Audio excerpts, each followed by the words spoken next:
Oi galera, sejam bem-vindos ao nosso último programa da semana especial Batman. Mas calma, tudo culmina amanhã numa mega promoção. Hoje, inclusive, meia-noite. Meia-noite, ó, o videozinho sai daqui a pouco aí, meia-noite, fica de olho, hein? Ok. Promoção foda da Amazon pra você que é fã do Batman. É isso aí. Mas hoje nós vamos falar sobre o Robin, o parceiro mirim do Batman, cuja a importância, gente, não pode ser subestimada de forma alguma. Tem muita gente que torce o nariz pro Robin, chato e Nossa, tal. Tem muita gente que fala isso, né? Uns nerds chatos ficam, eu odeio o Robin. Mas na verdade é que sem o Robin tudo teria sido diferente. Tudo. Quando eu tô falando tudo, eu não tô exagerando não. Todo o panorama dos quadrinhos norte-americanos de super-heróis seria outro sem a existência do Robin, porque o Robin foi a game changer, ele mudou o jogo. É a criação do próprio Bob Kane e Bill Finger, os criadores do Batman, né? Ele é publicado a primeira vez em 1940, porque eles precisavam eles começaram a pensar, começaram a sacar que estava ficando um pouco entediante o esquema de roteiro ali, né? O Gardner Fox, os outros roteiristas que trabalhavam com o Batman na época, começaram a perceber que só os pensamentos, ele desvendar os casos só na base do pensamento estava um pouquinho enfadonho. E aí eles têm a ideia de criar um personagem, como a gente falou no programa de influências, criar um personagem como se fosse o Watson do Sherlock Holmes. Pro Batman dialogar e apresentar outras possibilidades ali. É uma pessoa ao lado do Batman completamente diferente do Bruce Wayne, né?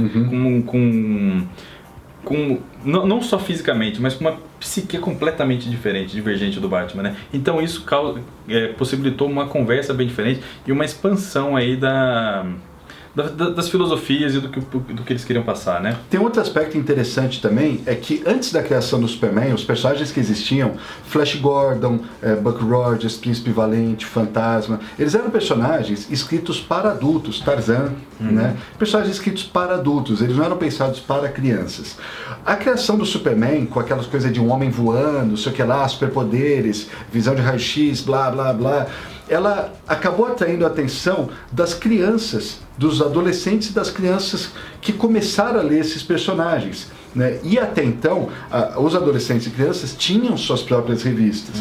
Essas não eram revistas feitas para elas, né? Tanto que os heróis eram sanguinários no começo das histórias, né? Pode parecer inocente pra gente hoje, mas pro padrão da época não era. E as crianças começaram a ler essas histórias.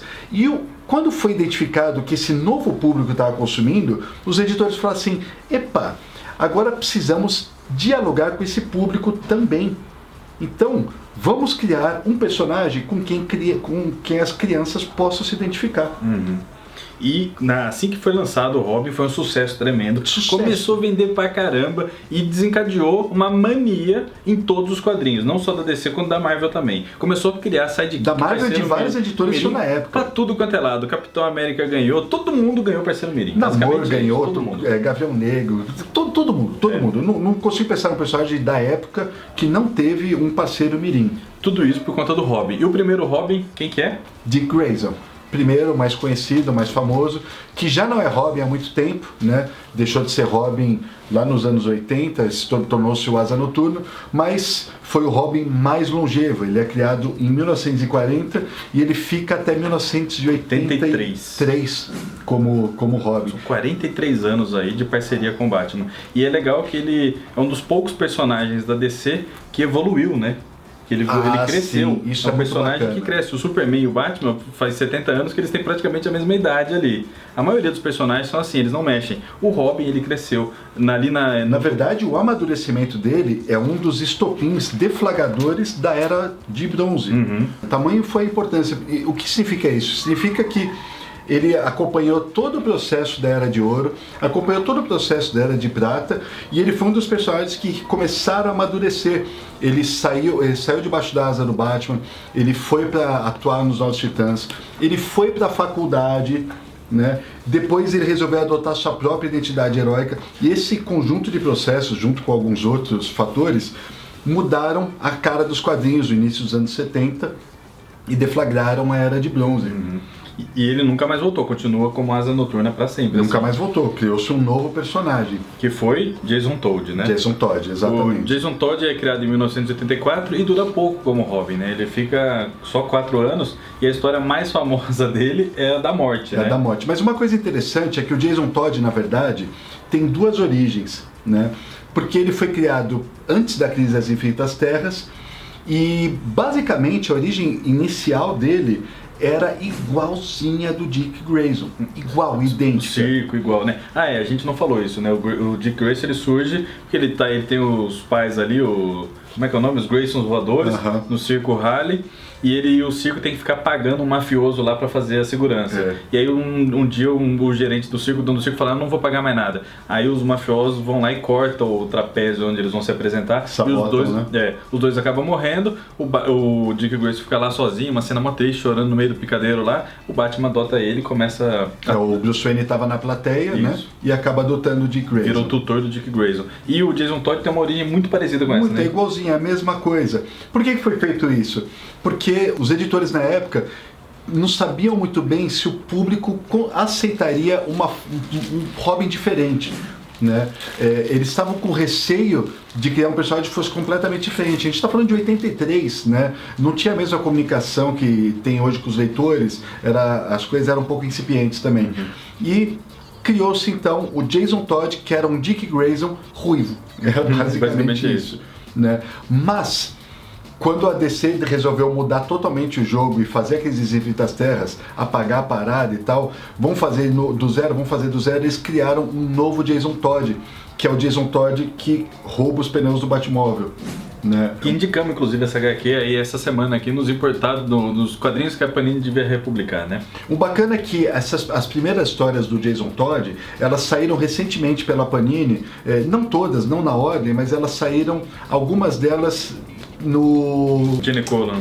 Gene Colan, exatamente. Batman Lenda dos Cavaleiros das Trevas do Gene Colan. Esse aqui é mas começa no 2, né? No 2 é que ele começa a aparecer mais. Ele não chega a aparecer como Robin nessas histórias, mas ele aparece como pupilo do Batman, né? Fazendo parte do circo e tal, chorando a morte dos pais. É bem bacana. E o Jason Todd teve o azar de pegar uma fase em que todo mundo queria ver o Batman sombrio e solitário, uma consequência direta do Cavaleiro das Trevas e do ano 1. Aí a DC aproveita o momento e une o útil ao agradável. Ninguém gostava do Robin, tava todo mundo de saco cheio, todo mundo queria ver o Batman sozinho, e a DC precisava de uma boa e velha polêmica para catapultar vendas e testar uma coisa ali. Eles estavam com a ideia de começar a usar o telefone para medir a opinião do público e tudo mais. O telefone foi muito popular nesse sentido em algum momento dos anos 80. Lembra? Tinha linha direta, você decide, assim. Exatamente. Todo mundo ligava e era uma forma. Hoje em dia as pessoas têm participação muito ativa pela internet, mas na época era uma maneira das pessoas participarem também. E testar ali, saber o que o público queria. E eles não queriam fazer isso com uma coisa pouca. Até o Dennis O'Neil, ele fala que era editor na época. Um dos textos de introdução dele, num dos encadernados, eu não sei se nesse Batman Morte em Família tem da Salvatis, mas um desses encadernados ele faz um texto de introdução e ele comenta isso daí, ele fala, a gente precisava testar o telefone, só que a gente não queria fazer tipo, qual cor da bota do nuclear vocês preferem, vermelho ou verde, sabe? Ele não queria fazer isso, ele queria fazer realmente uma coisa que importasse. E aí ele falou, vamos perguntar pro público se eles querem que o Jason Todd continue vivo ou morra. Bem drástico assim. E aí então eles fazem toda a saga, elenca a saga aí do Morte em Família que eu mostrei. O curioso também é que o Jason Todd, a morte de Jason Todd foi decretada por uma margem pequeníssima de erro. Né? Foi pouca coisa assim. Foram 10 mil e quase 11 mil pessoas que votaram, foi 5 mil e tanto a favor e 5 mil e pouquinho contra. Né? Então eles falam assim, bom, tá quase empatado, mas dane-se, vai render uma boa história. Então, aí eles falam pro Jim Aparo, que era o roteirista, o Jim Starlin, que era o roteirista, e o Jim Aparo, que era o desenhista, falou, vocês têm que apresentar uma história bem pesada, bem densa, com possibilidade do Robin morrer. E aí tem a história do Coringa lá amarrando ele no barracão, dando uma porrada nele com pé de cabra e explodindo o barracão. Aí termina com o Batman chegando e não mostra o corpo. E era aí que tinha que rolar a votação. E o público só teria acho que um dia pra votar. Era pouco tempo assim. E teve isso, 10 mil ligações. Isso. E essa ligação era cobrada 50 centavos por pessoa. Então a DC ainda ganhou uma graninha nessa brincadeira. Pode crer. Então, e por pouco, uma margem muito pequena, escolheram a morte do Robin. Escolheram a morte. Rendeu uma das melhores histórias do Batman, que a gente já indicou aqui e tal, vocês são careca de saber. Matou-se o Robin, e aí, ok, logo na sequência teve filme do Batman, Batman entrou nos anos 90 com uniforme preto e tal, não queremos mais saber de Robin. A DC, depois disso, descobriu um pequeno detalhe, que teve um fulano que programou a secretária eletrônica dele para ligar de 5 em 5 minutos, porque ele odiava o Robin. Né? Eu nunca vi nenhuma fonte oficial confirmando essa história, nenhuma fonte dentro da DC, mas eu já escutei ela em vários lugares e durante muitos anos. E a própria editora Abril também publicou nas revistas dela, embora tenha sido o editor da Abril que falou, que eu me recordo quem era agora, mas tá presente essa história lá. Se é verdade ou não, é uma história bacana. O que acontece? A DC resolveu trazer o Robin de volta, né? Depois de descoberta essa história. Não, peraí, então foi um cara que matou o Robin praticamente sozinho, A diferença foi tão pouca e tal. Vamos trazer o Robin de volta, mas vamos torná-lo um personagem interessante. E aí as coisas foram feitas de caso pensado. Chamaram um dos principais argumentistas da DC na época, que era o Marv Wolfman, e falaram: Marv, você tem uma tarefa. O Marv Wolfman e o George Pérez já estavam arrebentando a boca do balão com os Novos Titãs, era o título Fizeram que mais a crise, vendia. E tal. O Novos Titãs foi o título durante muito tempo da DC que mais vendeu, e aí chamaram esses dois caras e falaram: a gente precisa de um Robin novo e um Robin legal, realmente que seja condizente com a juventude dos anos 80, né? No final dos anos 80. Tá nos anos 90 praticamente. Foi criado em 89. E chama o Jim Aparo também, que curiosamente desenhou a morte do anterior, né? Pra desenhar. E aí eles pensam umas coisas diferentes, assim, eles falam: bom, os dois Robins anteriores, o Dick Grayson eles e o eram Jason vítimas, Todd, né? eram vítimas, eram órfãos, e eles meio que queriam ser o Batman. Ele era uma criança que poderia ser o Batman, né? Órfão, sofreu dos mesmos problemas e tudo mais, e precisaram ser treinados. Vamos criar então um moleque que tem uma família, que ele não almeja ser o Batman, ele almeja ser o Robin, ele se inspira no Robin.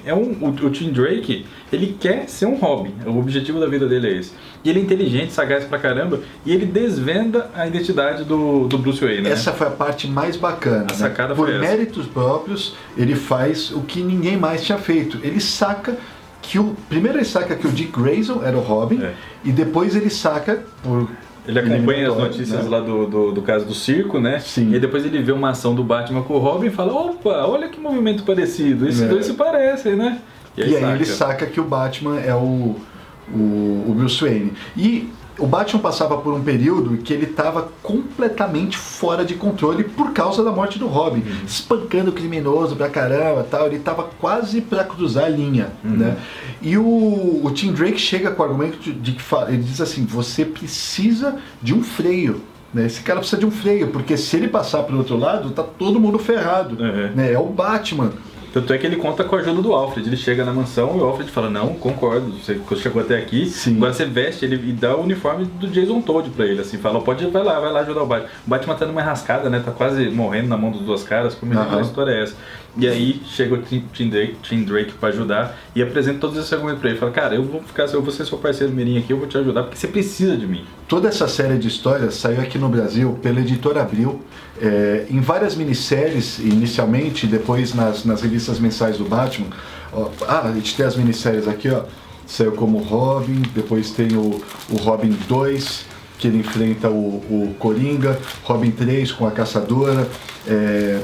E tudo isso nunca foi republicado e são HQs bacanas pra caramba, eu guardo muito carinho delas. O Tim Drake é o primeiro Robin que tem uma revista Robin, né? Até então os Robins só apareciam nas histórias do Batman. Ele ganha um título próprio, né? E tal, ganhou um título próprio, o tamanho e a importância que o personagem foi adquirindo, foi ganhando corpo. E o Tim Drake foi um personagem muito sofrido, né? Ele perdeu a mãe, depois perdeu o pai e tal, tem uma trajetória bem, bem difícil ao longo do tempo. E ele foi Robin até que ano? 2000 e...